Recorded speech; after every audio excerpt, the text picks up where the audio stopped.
Bienvenidos hermanos y amigos al estudio de la palabra de Dios. Bueno es encontrarnos nuevamente en el libro ahora Hechos capítulo 3. Y en este capítulo 3 hay dos porciones bien marcadas, ¿no? Del versículo 1 al versículo 11 está justamente la curación del cojo. Y a partir del versículo 12 hasta el final, entonces encontramos la predicación del apóstol Pedro. Entonces tenemos que iniciar entonces con la curación de un paralítico, de un cojo, ¿no es cierto? Entonces empieza con el pedido del paralítico, empieza así esta porción. Versos del 1 al 3 dice la Sagrada Escritura: Pedro y Juan subían juntos al templo a la hora de la novena, la de la oración. Y era traído un hombre cojo de nacimiento, a quien ponían cada día a la puerta del templo que se llama La Hermosa, para que pidiesen limosna de los que entrasen en el templo. Cuando vio a Pedro y a Juan que iban a entrar en el templo, les rogaba que le diesen limosna. Hasta ahí la lectura. Entonces vemos acá algunas consideraciones. Dice que era la hora novena. Entonces, algunos han mencionado que la hora novena eran las 3 de la tarde, ¿no? 3 de la tarde. Y dice que Pedro y Juan subían juntos al templo.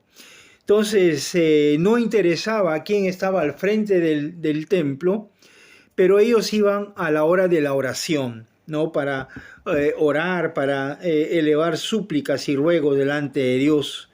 Entonces dice que subían juntos. Entonces vemos acá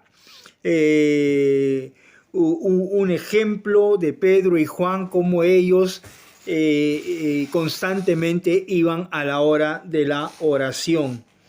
Entonces luego dice el versículo 2, era traído un hombre cojo de nacimiento, o sea, ni siquiera había andado, no había dado ningún paso solo, había nacido así. Entonces vemos acá que era un cojo de nacimiento, como dice la Escritura. Y bueno, la gente lo ponía a la puerta, dice a la puerta del templo, que se llama La Hermosa.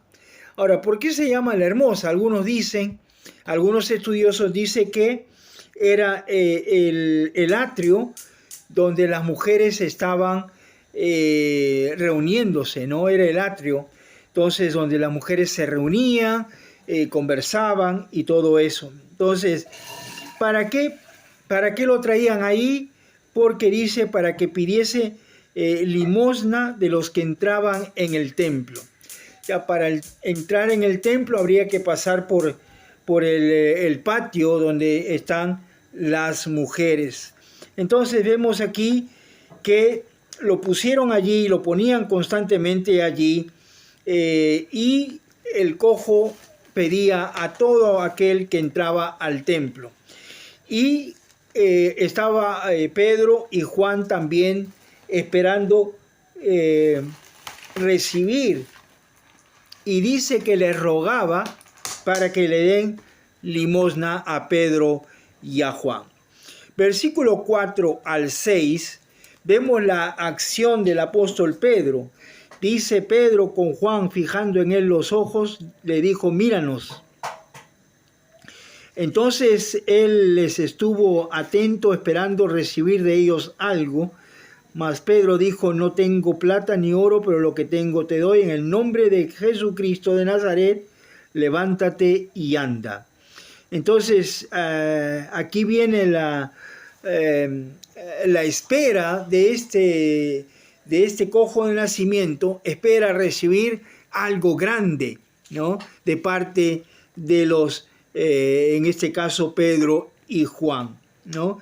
Pero inmediatamente ellos le dicen: pues no tengo oro ni plata. No tengo oro ni plata, dice la Escritura. Pero lo que tengo te doy. ¿Qué es lo que tenían ellos? En su vida el Espíritu Santo ya estaba viviendo en ellos, y dice: en el poderoso nombre de nuestro Señor Jesucristo de Nazaret, levántate y anda, levántate y anda. Y dice que el cojo pensaba recibir algo grande, sin embargo recibió mucho más que eso, ¿no? Mucho más que un regalo, mucho más que una limosna. Recibió la vida eterna de parte de nuestro Señor Jesucristo, que lo levantó, dice la Escritura: levántate y anda. Fue la orden del apóstol Pedro. Luego, del 7 al 11, nosotros vemos que Pedro lo hizo, este milagro lo hizo bajo la guía del Espíritu Santo. Y dice el versículo 7: y tomándole por la mano derecha, lo levantó, y al momento se le afirmaron los pies y tobillos. Entonces, aquí encontramos entonces algunas características de esta sanidad. Dice en primer lugar: tomándole por la mano derecha. En segundo lugar, se levantó. En tercer lugar, se le afirmaron los pies. Y en cuarto lugar, se le afirmaron los tobillos. Entonces fue una sanidad total de parte de nuestro Señor Jesucristo a través de los apóstoles. Pero, ¿cuál fue la reacción de este hombre cuando vio que estaba de pie, cuando vio que había sido sanado? Entonces dice el versículo 8: y saltando, se puso en pie y anduvo y entró con ellos en el templo. O sea, los acompañó al templo.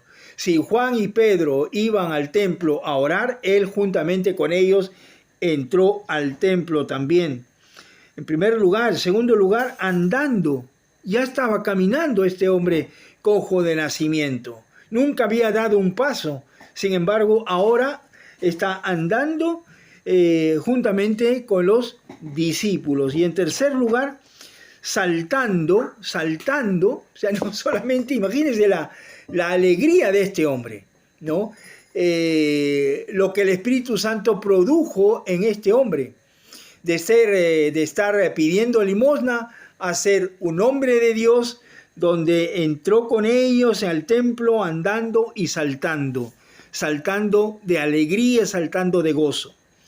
Y también dice la Escritura: y alabando a Dios. Fue la reacción de este hombre cuando recibió pues esta sanidad. Y todo el pueblo lo vio andar y alabar a Dios, ¿no? Entonces el pueblo daba testimonio que él era el que había sido sanado. Entonces vemos acá que este hombre era reconocido, como dice en el verso 10, y le reconocían que él era el que se sentaba a pedir limosna a la puerta del templo La Hermosa, y se llenaron de asombro y espanto por lo que le había sucedido. O sea, no solamente la iglesia, no solamente los que creían, sino todo el pueblo estaba entonces consciente de lo que Dios había hecho en la vida de este hombre. Estaban asombrados y algunos estaban llenos de espanto, ¿no? ¿Qué es lo que estaría pasando?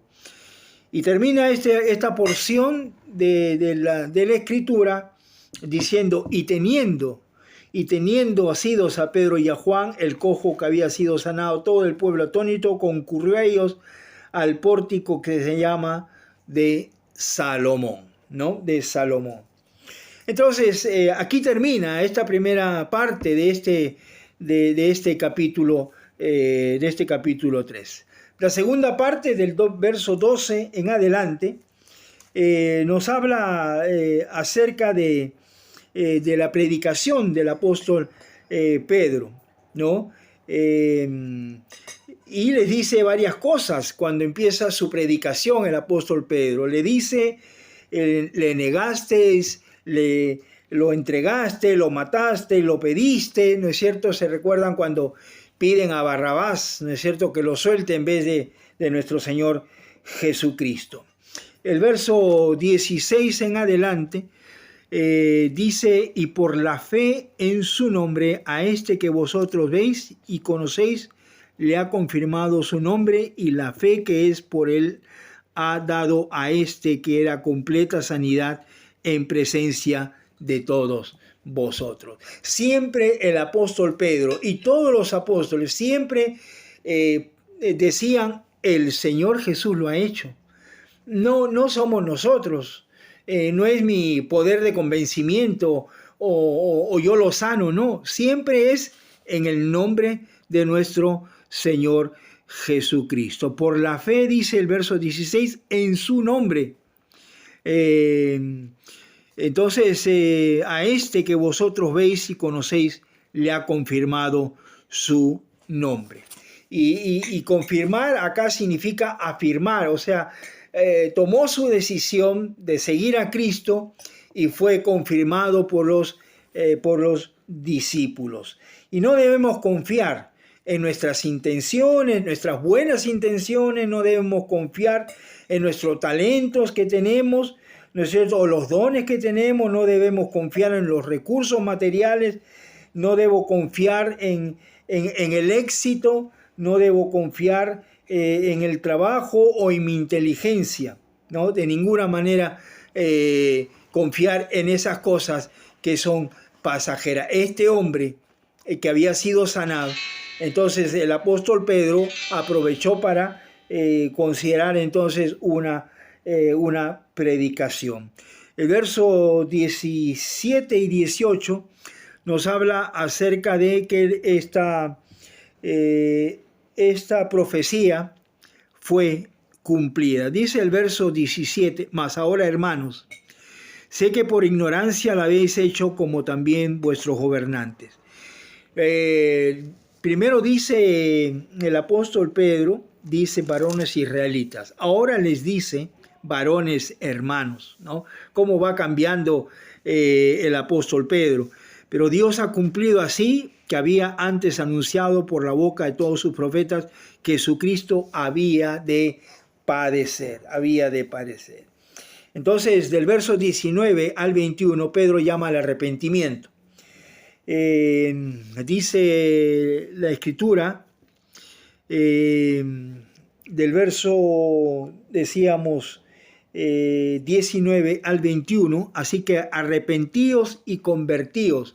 Un llamado al arrepentimiento, un llamado a confesar sus pecados, ¿no es cierto?, y convertirse al Señor, ¿no? Dar ese giro de 180 grados y entonces convertirse, ya no seguir la corriente de este mundo, ahora seguir el camino que es nuestro Señor Jesucristo. ¿Para qué? Para que sean borrados vuestros pecados. Y la palabra borrar tiene la idea de limpiar la tinta de un documento, ¿no? Antiguamente, cuando uno quería invalidar un documento, lo ponían como una crema, entonces, para limpiar la tinta de un documento. Y esa es la idea, porque cuando se borraba eso, ya no servía absolutamente para nada. Y luego, el versículo 21 dice: a quien de cierto es necesario que el cielo reciba hasta los tiempos de la restauración de todas las cosas de que habló Dios por boca de sus santos profetas que han sido desde tiempo antiguo. Y aquí se cumple entonces la profecía. Y del verso 22 al 26 nos habla de que Pedro advierte el peligro de rechazar a Jesús. Toda alma que no oiga a aquel profeta será desarraigado del pueblo, decía en Deuteronomio.